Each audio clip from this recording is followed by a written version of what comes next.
بسم اللہ الرحمن الرحیم۔ دعوت اسلام۔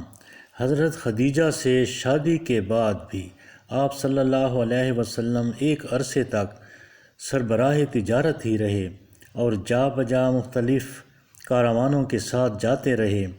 ایشیائے کوچک کے کئی اہم سفر آپ صلی اللہ علیہ وآلہ وسلم نے اپنی شادی کے بعد ہی اختیار کیے تھے۔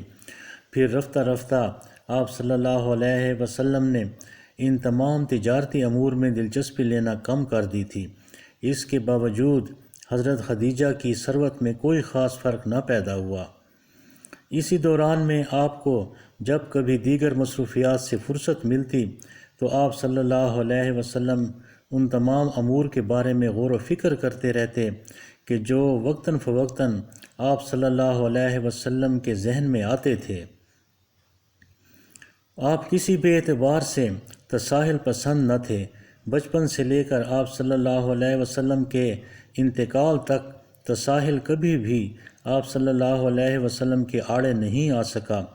حضرت خدیجہ نے اسی دوران میں محسوس کیا کہ آپ صلی اللہ علیہ وسلم کا غور و فکر کرنے میں خاصا وقت گزر جاتا ہے، لیکن وہ ایسی حالت میں آپ صلی اللہ علیہ وسلم کی سوچوں میں حارج نہیں ہوتی تھیں، بلکہ حضرت خدیجہ نے اسلام کی بنیاد رکھنے میں آپ صلی اللہ علیہ وسلم کا بھرپور ساتھ دیا۔ اس سلسلے میں جب کبھی حضرت خدیجہ نے اپنے چچا ورقہ بن نوفل سے تذکرہ کیا تو ورقہ بن نوفل نے بھی ان کی اعانت کی۔ ورقہ بن نوفل ایک پراسرار مذہبی شخص تھا۔ ورقہ بن نوفل حضرت خدیجہ کے رشتہ داروں میں سے واحد فرد تھا کہ جس نے انہیں آپ صلی اللہ علیہ وسلم سے شادی کرنے کی جانب سب سے زیادہ مائل کیا تھا۔ جب پیغمبر صحرا حضرت محمد صلی اللہ علیہ وسلم نے اپنے نظریات کی تبلیغ کا آغاز کیا تو ورقہ بن نوفل نے آپ صلی اللہ علیہ وسلم کی تحسین و ستائش کی۔ ورقہ بن نوفل عجیب و غریب شخصیت کے مالک تھے۔ اس کے اعتقادات غیر واضح اور متزلزل تھے۔ پیدائش کے وقت وہ ملحد تھا، جب ہوش سنبھالا تو یہودی ہو گیا اور پھر اس نے عیسائیت کو قبول کر لیا۔ کہا جاتا ہے کہ عہد نامہ عتیق اور عہد نامہ جدید کا پہلا عربی ترجمہ ورقہ بن نوفل ہی نے کیا تھا۔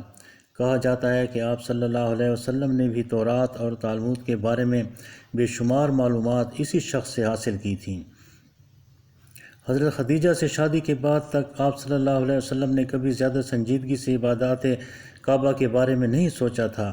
لوگوں کو جب آپ صلی اللہ علیہ وسلم بتوں کی پوجا کرتے دیکھتے تو بھیڑیں چراتے ہوئے اکثر سوچا کرتے تھے۔ پھر دوسرے مذاہب کی رسومات، راہبوں اور مبلغوں کی باتیں اور ایشیائے کوچک کے لوگوں کے نظریات وغیرہ نے آپ صلی اللہ علیہ وسلم کو یہ سوچنے پر مجبور کر دیا تھا کہ آخر یہ سب کچھ کیوں ہے۔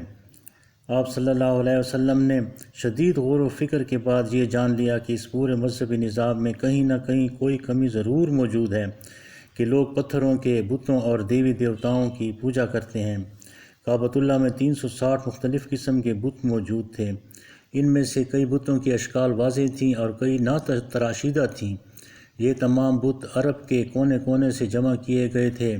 بعض بت شام اور مصر کے بھی تھے۔ حضرت ابراہیم علیہ السلام اور حضرت اسماعیل علیہ السلام کے بت بھی نشانی کے طور پر کعبہ میں رکھے ہوئے تھے۔ یہ تمام ملحدانہ نظریات کے غماز تھے۔ حضرت عیسیٰ علیہ السلام اور مریم کے بت بھی یہاں موجود تھے۔ گویا کعبۃ اللہ ایک بہت بڑا بت خانہ بنا ہوا تھا۔ ان بتوں کی لغویت اور ابلہی نے حضور پاک صلی اللہ علیہ وسلم کو یہ سوچنے پر مجبور کر دیا تھا کہ آخر ان کا کیا مقام ہے، ان بتوں میں کیا ہے۔ ان میں بعض تو محض ناتراشیدہ پتھروں کے ٹکڑے تھے اور کچھ مرد و زن کی علامات تھیں۔ آپ جوں جوں غور و فکر کرتے تھے ان بتوں کی نامعقولیت بڑھتی جاتی تھی۔ غور و فکر آپ صلی اللہ علیہ وآلہ وسلم کو کئی نئے نئے پہلوؤں سے روشناس کراتا رہا۔ پھر آپ دلائل و براہین کے ساتھ باتیں کرتے رہے۔ حضرت آدم ہی تمام مذاہب کے بانی ہیں۔ حضرت آدم جس خدا کو مانتے تھے یقیناً وہ خدا اب بھی موجود ہے۔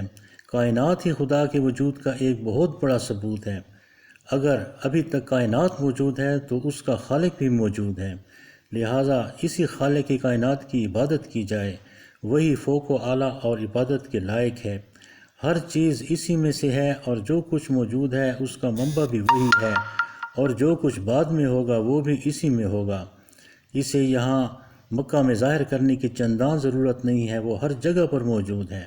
وہ اللہ ہے، خدا کے کعبہ میں بھی وہی ہے، اور وہی تمام خداؤں سے بڑا اور فوق ہے۔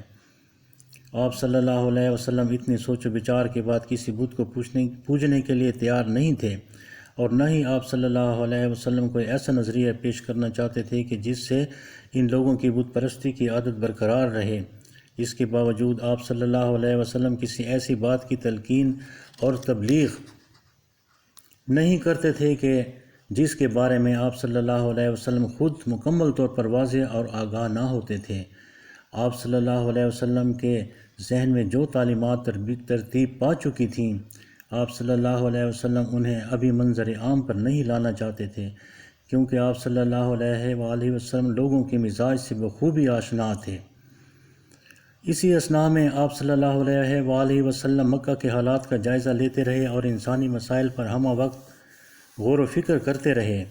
آپ صلی اللہ علیہ وآلہ وسلم سوچتے کہ حضرت آدم علیہ السلام کے بعد حضرت نوح خدا کے پیغمبر ہیں، پھر حضرت ابراہیم علیہ السلام، حضرت موسیٰ علیہ السلام، اور پھر حضرت عیسیٰ علیہ السلام۔ ان تمام پیغمبروں نے رب کائنات کا اعلان کیا۔ ان میں سے حضرت ابراہیم علیہ السلام کی تعلیمات سے آپ صلی اللہ علیہ وسلم خاصے متاثر تھے، کیونکہ حضرت ابراہیم علیہ السلام نے بھی رب اعلیٰ کو سب سے بڑا اور عظیم قرار دیا تھا۔ پیغمبران سلف کی تعلیمات نے بھی آپ صلی اللہ علیہ وسلم کو غور و فکر پر اکسا رکھا تھا۔ حضرت عیسیٰ علیہ السلام کی وفات کو بھی اس وقت تک تقریباً 600 سال بیت چکے تھے۔ کیا اب دنیا کو کسی نئے مسئلے کی ضرورت نہیں تھی؟ کعبہ میں موجود 360 بت یقیناً یہ دعویٰ کر رہے تھے کہ کسی پیغمبر کی اشد ضرورت ہے۔ صدق اللہ العظیم۔